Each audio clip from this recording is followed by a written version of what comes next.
Hello and welcome. You found the Social Work Podcast. My name's Jonathan Singer, and I'll be your host as we explore all things social work. Hey there, podcast listeners. Jonathan here. Today's episode is on social work values and ethics. You can be in your first day of your undergrad social work class, or you can have practiced for 40 years in the profession, and and that we've got these ethical values and principles that are at the core of our service to people. In fact, service is one of those core values. Social justice is another one. Dignity and worth of the person. Importance of human relationships. Integrity. And the, what's the sixth one? Competence. Right, classic. Okay, so I forgot that one. But competence is the last core value. I just gave a workshop on ethics and technology, and I started the workshop by saying, don't have sex with, do drugs with, or steal from your clients. That's it. Thanks a lot for coming. Goodbye. It was intended to be humorous, right, to kind of loosen up the crowd, to say this is not going to be boring ethics. It was also intended to say, look, those aren't actually ethical dilemmas. They're just wrong. You shouldn't do them. And the thing that trips up most social workers is when it's not clear. What is the right thing to do? I don't know. It's an ethical dilemma. So in order to get some clarity on how social workers should go about resolving these ethical dilemmas, I spoke with Allan Barsky. You might remember Allan from a couple episodes ago when I talked with him about social workers in the court. Or you might recognize him from his ethics column in the New Social Worker Online. Or you might have even heard him talk about ethical issues in end-of-life care in that other social work podcast from the University of Buffalo, the In Social Work Podcast.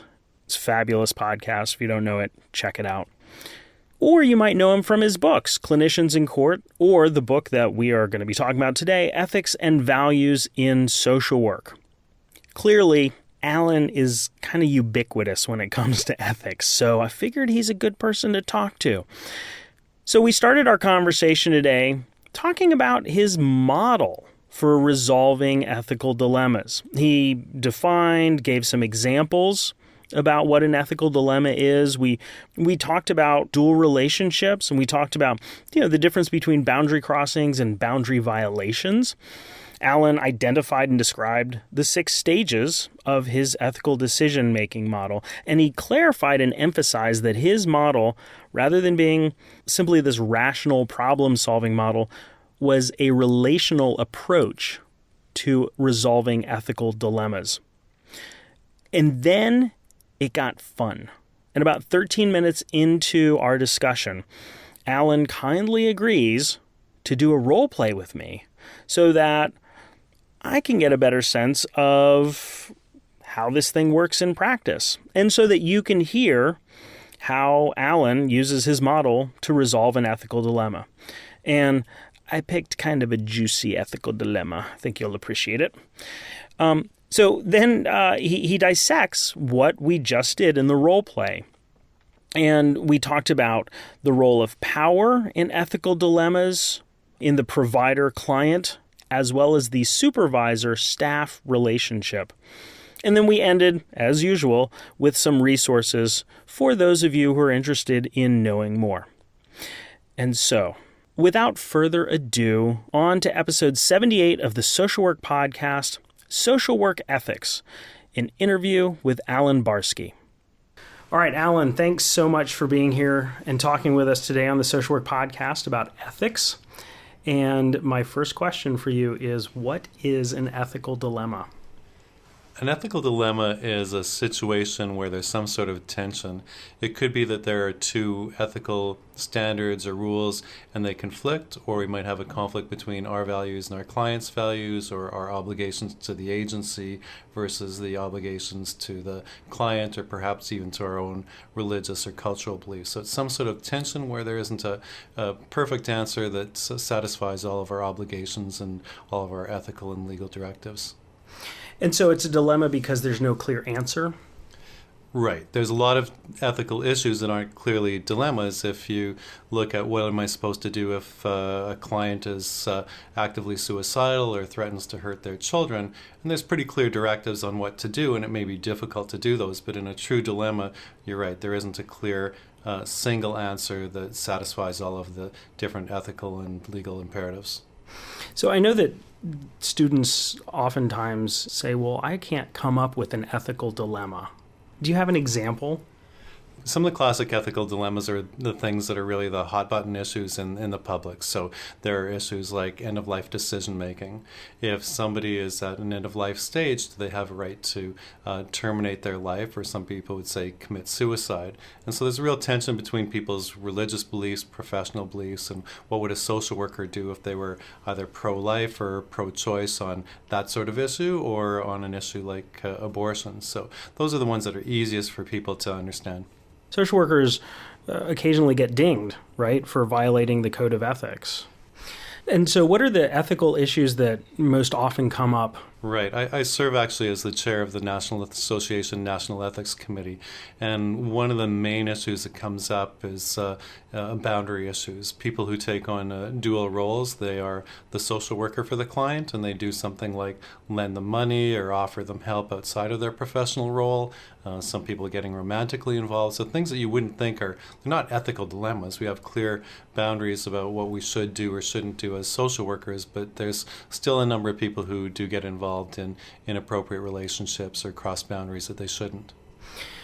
It's one of these things where, well, maybe there's a therapeutic value to it, or maybe there's some sort of benefit to the client that's above and beyond what I can provide as a professional. And so is that what you mean, where that would be the dilemma? So those wouldn't be the classic definitions of dilemma, because there's probably something that you can do that would be a solution that really satisfies the client's needs and interests and fulfills your ethical obligations. So I was a street outreach worker in Toronto, and we had exactly the type of situation that you're talking about. As I'm working with street youth, they might need a hot meal, they might need a place to stay that night, they might need clothes. And we actually literally gave some of our clients our clothes. But there's a way to do that in a way that's appropriate ethically and maintains your boundaries. So for instance, I have a client who needs to go for a job interview and doesn't have nice clothes to wear. And we really don't have time to go shopping or go to someplace where he can get the clothes. So I talk to my supervisor and we say, hey, I've got my gym clothes I can change into, and I can literally give the client the clothes off my back. Is it okay if we do this? And so I am entering a bit of a dual relationship. I'm lending clothes at the same time that this is my social work client, but I've got the consent of my agency. They're not telling me that I'm breaching any boundaries. And, I've got a client who understands that this isn't a normal part of my function. So I've crossed a boundary. I haven't necessarily breached a boundary. Now, some agencies may say that is totally inappropriate. And so it does depend on the context, including cultural context and context of the agency. What's the difference between crossing a boundary and breaching a boundary? There's no definition in our code of ethics or in the legal system on what's crossing a boundary. When we say that we're breaching a boundary, we're crossing a line that would be against the code of ethics. So crossing a boundary would be acting in a way that's outside the usual course of action, outside the usual professional role of a social worker, but not necessarily in a high-risk situation. So if we breach a boundary, we are acting in a way that is not in the usual course of what a social worker does, but it's also putting the client at risk. So perhaps because they're vulnerable. We don't date our clients, not because we don't care about them, but because they're in a vulnerable situation. And if you start to get romantically involved in a client, they may suffer from it. They are not ready emotionally to get into that sort of relationship, and they may get really confused about what sort of help a social worker is providing. Yes. And I would imagine one would get romantically involved with a client because you actually do care a lot about the client. Well, and that's actually what I've seen in some of the cases that have come up, and not necessarily even romantically involved, but people who do things for their clients because they really care for them and they're doing it out of the goodness of their heart. And they think that, if I offer my client a ride in a snowstorm, that's a good thing. The client is getting a safe ride, and maybe 99.9% of the time, not a problem. But what happens if you're in an accident and the client gets severely injured. Who's responsible? What's the agency's responsibility and liability? And is this going to come back to haunt you? So whenever there's a boundary crossing, if it turns into a violation, you as the social worker have to be ready to say, hey, I'm going to accept accountability for this. So you mentioned that when you were a social worker working with homeless youth, that talking with a supervisor about what was going on would be a way in which it wouldn't necessarily be unethical to provide clothing or something, and that speaks to your model, right? Which is sort of a relational model. Could you talk about your approach to addressing ethical dilemmas? Sure. A lot of times what happens with ethical issues is we have an ethical decision-making model, and so that's really a cognitive process. How do we think through the issues of an ethical dilemma and deconstruct them and figure out what's the best response? In social work, we're a practice profession, so there has to be consideration of the relationship. So the approach that I use is one that has 6 steps, and several of the steps really look at how do we deal with it in terms of relationships and conversations with people. A lot of times, if you would only talk through the issues with your clients when you have an ethical conflict with them, you can come up with a solution that satisfies both. If you sit in your office and you try to figure out, okay, what's the best thing in this situation? Do I need to report my client or not? You might decide, hey, I need to report my client, but you haven't really investigated all of the other options with the client themselves. So the first stage of the model that I use is similar to other ethical decision-making models, is identifying what the issue is. And so if you've got an ethical dilemma, you need to look at, well, what really is in conflict? Is it our ethical code of ethics versus our agency policies, or does it have to do with client expectations versus our religious beliefs? So what's the nature of the conflict there? And different people might look at the same fact situation and pull out different ethical issues. So it's really important that we look at, okay, what exactly are we trying to solve? The second stage is what you were talking about in terms of reaching out for help. So the step 2 is, hey, who do I talk to about this in order to get clarification, get support, get some legal advice, get some ethical advice? And so we could talk to supervisors, agency administrators, legal advice, ethical advisors, or ethical committees. And sometimes we can even talk to the client because they may have some information. If we need to have more of an idea of what their cultural values and beliefs are, we might actually get it from the client themselves.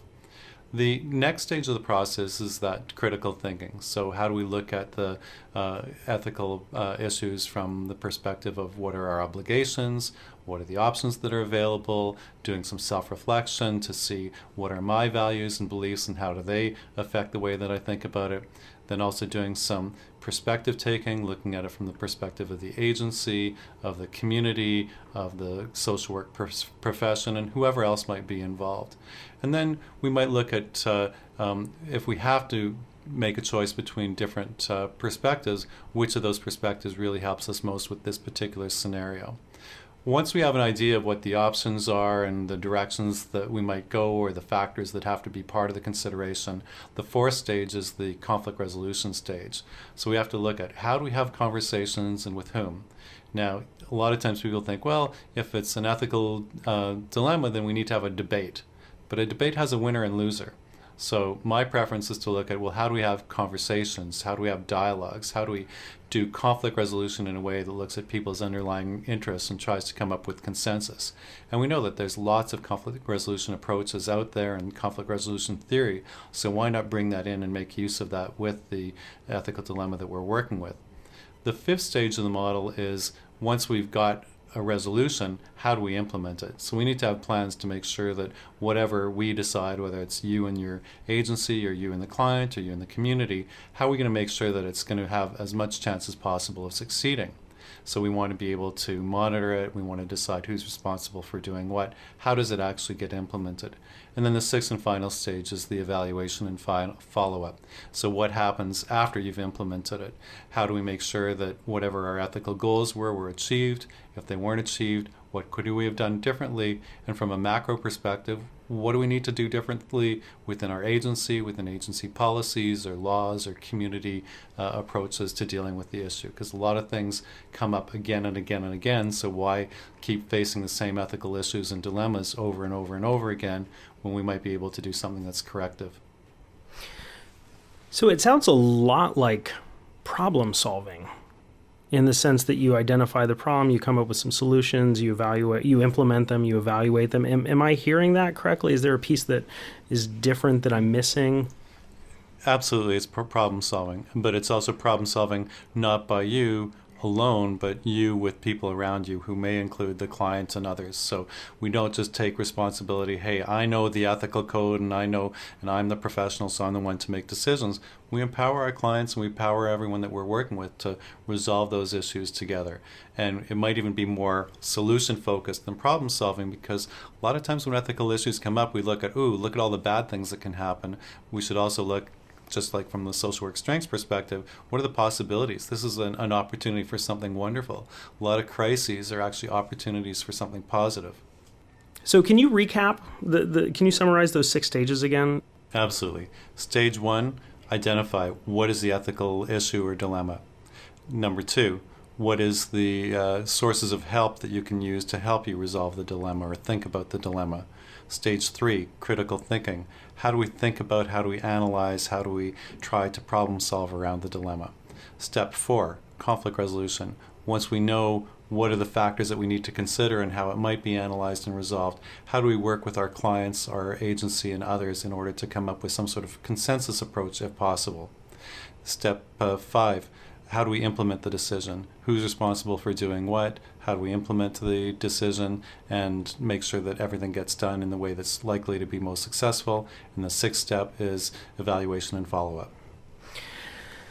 So I gotta say, as somebody who's listening, I would imagine that would be, it would make sense, but it might be a little abstract. I'm wondering, can we do a role play to sort of demonstrate how this would work out in the real world? We're a practice profession, so let's do it. Okay, all right. How about you are a social worker and I'll be a supervisor, and our executive director is having sex with a client. How about that one? That sounds like a juicy ethical dilemma. It's certainly an interesting dilemma and something that's within the realm of possibility. Yeah, absolutely. Unfortunately. Okay, so let's do it. Jonathan, I needed to talk to you about our executive director, Don. Something's come to my attention, and it's sort of a sensitive issue, and I'm really concerned about clients, but I'm also concerned if I raise this issue, what's going to happen to me, what's going to happen to my job. Sure, absolutely. I'm glad that you came to me. Usually we talk about billing. What's going on? What's on your mind? Well, I'm a little bit reluctant to bring this up because I don't know, what the options are, how you'll react, and what we can do to make sure that this is safe for you and for me. But basically, I'm concerned that Dawn has been having sex with one of my clients, and I know that from my client that she's felt pressured into it. I don't think it's what someone would say a sexual assault situation. She did consent, but it's just not appropriate, and I think that we have to do something about this. Okay, this is wow. This is not. I was not expecting this. And I was floored as well. I had never heard anything like that before. Because Don's got a great reputation. I mean, I know it's a huge agency, and we've got, I don't know, probably 500 employees, and we serve 10,000 clients.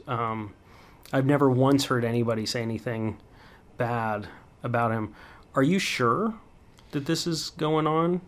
I'm getting this secondhand from the person who's saying that this had occurred, but I've been working with her for a long time. I don't see that she would have any reason to make up information. So she does come across as being honest about it. And I don't think we can just say we're going to drop it and do nothing. She, said that she was concerned about it. She wanted me to deal with it, and so that's why I thought, let's bring it to your attention, because if we just bring it straight to the executive director, I'm not sure how he'll react.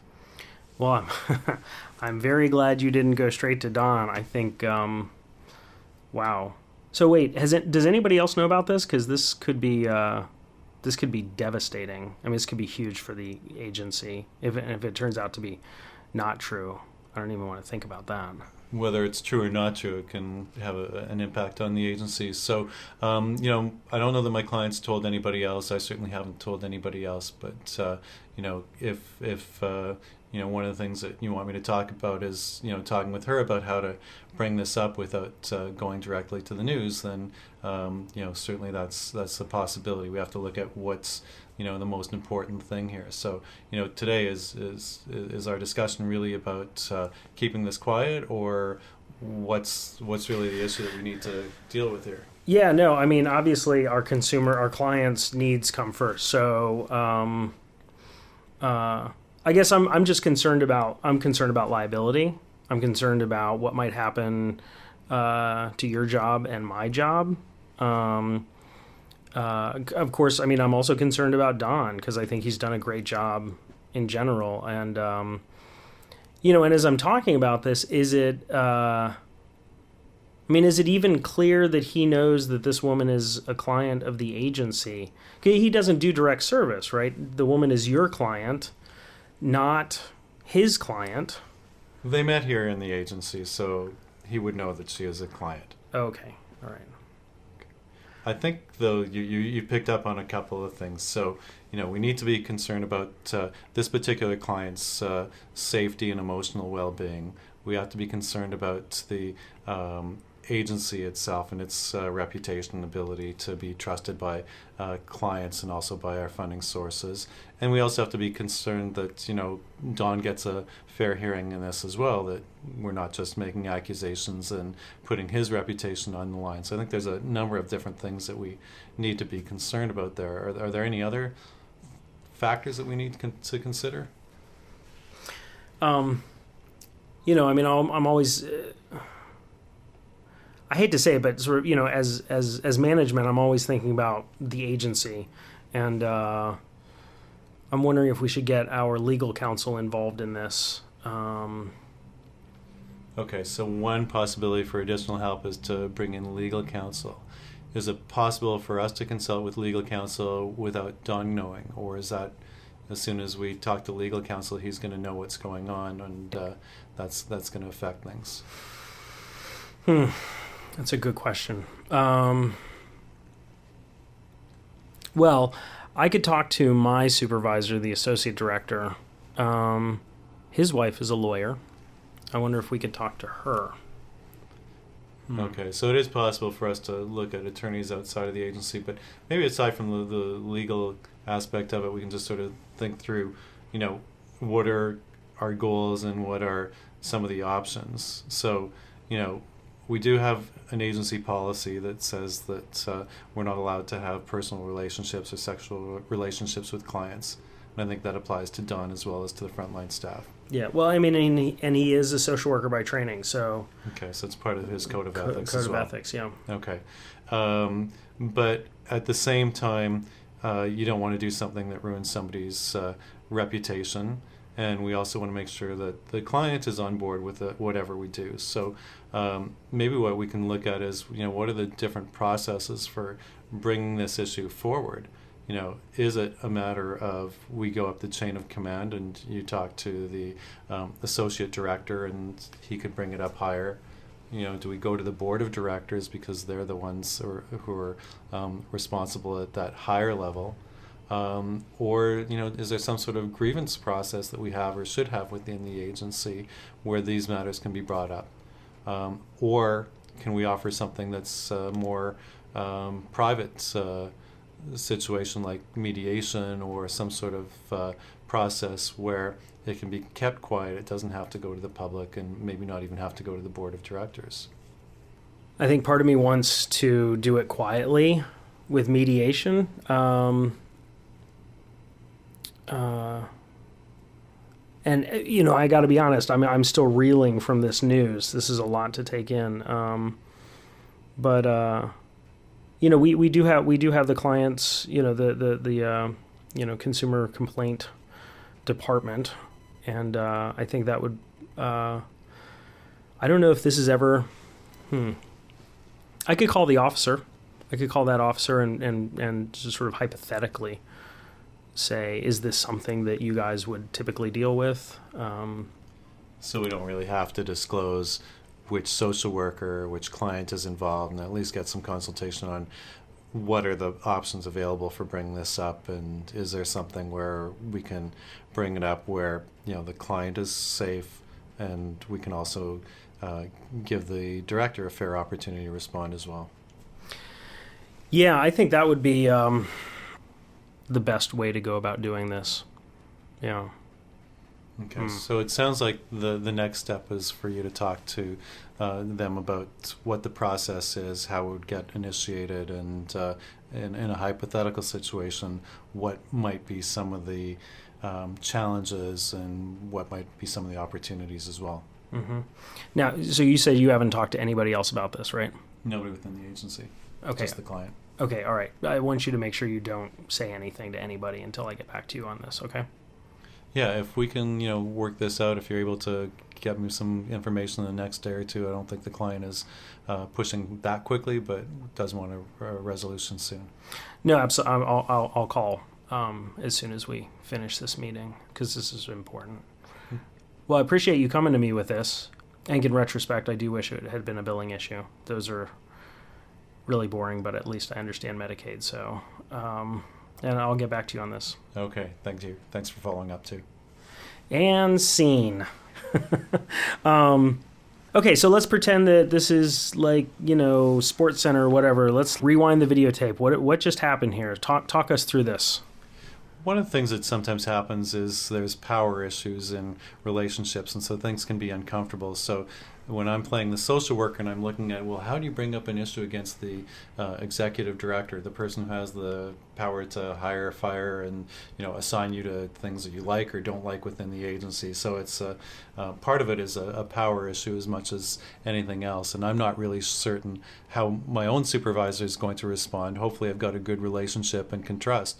When we talk about who do you reach out to for help, you want to reach out to people who are knowledgeable and have decision-making authority, but also people that you can trust. So if I didn't trust you, I probably wouldn't have come to you first. But that is a good way to approach most dilemmas within the agencies, is to go up within the hierarchy. And so within your decision-making model, if your client had come to you and said, Don and I are having sex, and I feel really uncomfortable about it, and you had said, all right, just keep this to yourself. Like if you had not even identified that as an issue, then that would have been a problem in and of itself. But you did, right? And isn't that the first step that... Yeah, if we can't recognize that there's an ethical issue, we're not going to deal with it. We're going to ignore it. It could exacerbate or it could spin out of control. Sometimes it could disappear, but more likely things get worse. So yes, you have to be able to identify that there's an issue, articulate it for yourself, and then here I had to start to articulate it, although I did it sort of jointly between myself and the supervisor. Oh, by the way, did we do this sequentially? Like, I guess that's one of the other things. Like, you had the stuff. Is it a stage model? Like, you do these things and you have to do this other thing. And did our conversation follow that model? When you look at the model, it doesn't have to be done exactly sequentially. And so to an extent, we didn't do it sequentially because I reached out for help, and it was only when the two of us talked together that we actually articulated what the ethical issue was. So in my mind, I sort of knew what it was, but it was really only through talking with you that we sort of figured out, okay, well, these are really the conflicts, these are really the interests that are competing. And I think that's natural. Sometimes individually you're not quite sure what the issue is. You know there's something, and to really put your hands on it, it's helpful to have a conversation with someone else. Okay, so one would not have to go step by step in order to, resolve an ethical dilemma. Absolutely. There could be some things where the situations where you look at just one step in the process and it sort of comes clear. And so why go through all of the other steps? I might get to looking at, well, what are the different options? And I might be able to brainstorm some options, and they look really good.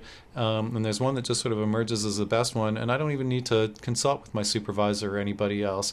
I might not even need to do conflict resolution. I just need to figure out, okay, how am I going to implement it, and track how it's being implemented. Now, usually we do suggest that don't suffer alone. If you've got an ethical issue and it's a tough one, reach out and consult with other people. It's also part of a risk management process. If you ever get held responsible for harm that's done to your clients or to people in the community, they look at, did you do what a reasonable professional would do? And social work believes in use of supervision. So if you didn't contact a supervisor, people would wonder, did you really fulfill your duty of care in resolving the ethical issue? Right, there's that the reasonable person standard. Right, and in this case, the reasonable person is a reasonable social worker with your background. Right. Okay, so I guess something else that I noticed about this role play was that even though I was the supervisor, in a lot of ways you were really kind of managing the conversation. You weren't saying, I think there's a problem, tell me what to do. Right. We tried to make it look like it was a conversation, a dialogue. So each of us had input into it. And it may be that the person who's lower on the hierarchy in terms of job descriptions might be the one who can really take the lead in thinking through and initiating the discussion. But if I'm not valuing and showing you that I value the expertise and input that you have, I'm going to lose you in the process. And so you do want to take a look at what the power and the relationships are between people who are having these conversations. Now, it could have been that you could have been completely adamant that we're not going to do this. It's just too risky. This client hasn't been harmed. She's not threatening to sue. We're just going to bury it.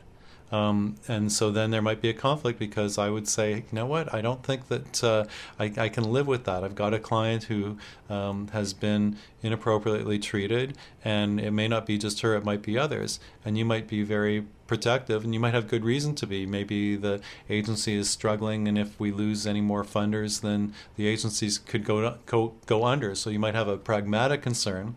May not be what I think is the most ethical, but how am I going to deal with that when my own supervisor is not supportive of me? So I'm trying to reach out and be collaborative with you, and you were collaborative back with me, so we didn't have a huge conflict there, but we could have, and I'd still have to figure out how do I deal with that.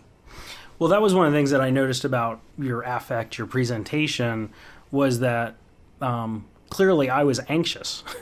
And I kind of did want to bury it, but you were pretty... assertive. You were assertive, and you were open to my experience. So even though I'm the supervisor, you were like, wow, I can see how that you'd want to do that, and I'm wondering if there's anything else that we could do, kind of thing. So because you knew, I guess my bottom line, my basic point is that it was helpful that you had a framework, right, for addressing this dilemma, because I didn't. I wasn't thinking about resolving the dilemma. I was thinking about, covering my own ass and maybe protecting your job and protecting Don, but also the client. So I was a little bit thrown. So it was good that you thought about this and were able to do this. And I think what you picked up on is, if I would just tell you what I think is right, you might have said no to it. But we can facilitate insight, we can do collaborative problem solving by asking questions. And a lot of people don't think you're assertive by asking questions, but that really is a way to not just be assertive, but also to be collaborative. We're thinking through this together, and so I think we're less likely to knock heads. And I could see, as a supervisor, asking questions, not just Socratic questioning, but just sort of really thoughtful curiosity, could be a great way of addressing ethical dilemmas, or really anything. And I actually would say including Socratic method. And if we teach our supervisors, if you want to empower people to make their own decisions and to be able to learn critical thinking, you could model that Socratic inquiry. And so it becomes really a learning conversation, and we're not there to debate each other, but to just think about things from different perspectives. So if I hadn't thought of it from the police perspective, or I hadn't thought about it from the client's perspective, or the funding perspective, you could ask me about those things, and it just brings it to light, and it's not really a threatening way. You're not telling me, hey, you're wrong. You're just saying, hey, let's think about it in different ways, and then let's decide what's right.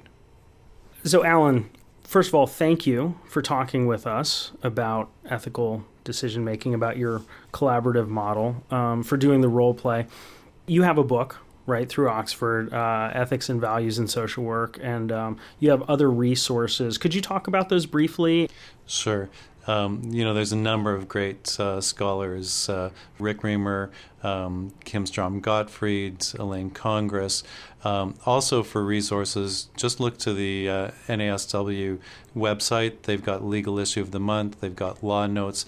They analyze a lot of the legal and ethical issues that we have, and there's so many things that are coming up. There's always issues in new technologies, reproduction technologies, use of internet, social networking, media, even use of cell phones.